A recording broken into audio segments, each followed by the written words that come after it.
Hello everyone, আমি পিয়ালি আর আজকে চলে এসেছি একটা রেসিপির ভিডিও নিয়ে। আর আজকে বানাবো পটলের ভর্তা। চলো তোমরা রেসিপিটা দেখতে থাকো। প্রথমেই ওই 7-8টা মতন পটলের খোসা ছাড়িয়ে আমি একটু হালকা করে ভাপিয়ে নিয়েছিলাম।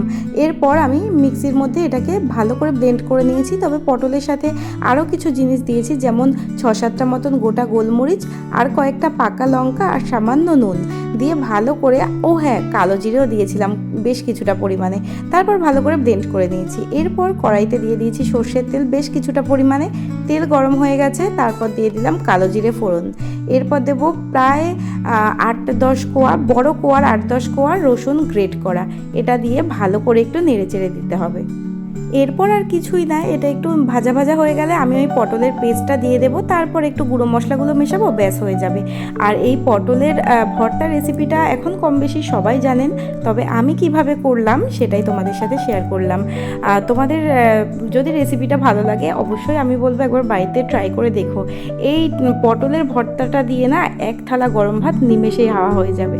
তো দেখো আমি পটল পেস্টটাকে দিয়ে দিয়েছি, দিয়ে ভালো করে একটু নেড়ে চেড়ে দিয়েছি পরিমাণ মতো নুনটা এখানে একটু অল্পই দিলাম, কারণ ব্লেন্ডিংয়ের সময় আমি কিছুটা নুন দিয়েছি। তারপর দিলাম অল্প করে হলুদ গুঁড়ো, লঙ্কার গুঁড়ো আর সামান্য পরিমাণে স্বাদ মতন একটু চিনি দিয়েছিলাম, তাহলে স্বাদটা কিন্তু ভালোভাবে ব্যালেন্স হয়।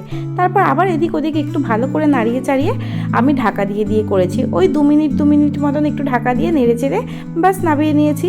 আর যখনই একটুখানি ঢাকা খুলছি দেখো আস্তে আস্তে কিন্তু পটল ভর্তার কালারটা চেঞ্জ হয়ে যাচ্ছে আর এত সুন্দর গন্ধ বেরিয়েছে। লাস্টে দেখো আমি একটা লেবুর অর্ধেকটা ভালো করে চিপে দিয়ে দিলাম। হালকা টকটক হয়েছিল, খেতে দুর্দান্ত খেতে লাগে, বিশ্বাস করো। তোমরা অবশ্যই কিন্তু বাড়িতে একবার ট্রাই করে দেখো। এই পটল ভর্তার রেসিপিটার মধ্যে আমি 3টে জিনিস অ্যাড করেছি, সেটা হচ্ছে পটল বাটার সময় গোলমরিচ, কালো জিরে আর লেবুর রস। তো এই দেখো আমার পটল ভর্তা একদম রেডি। তোমাদের যদি ভালো লাগে অবশ্যই বাড়িতে ট্রাই করো। আর ভিডিওটা এই পর্যন্তই, ভালো লাগলে একটা লাইক করে দিও। টাটা।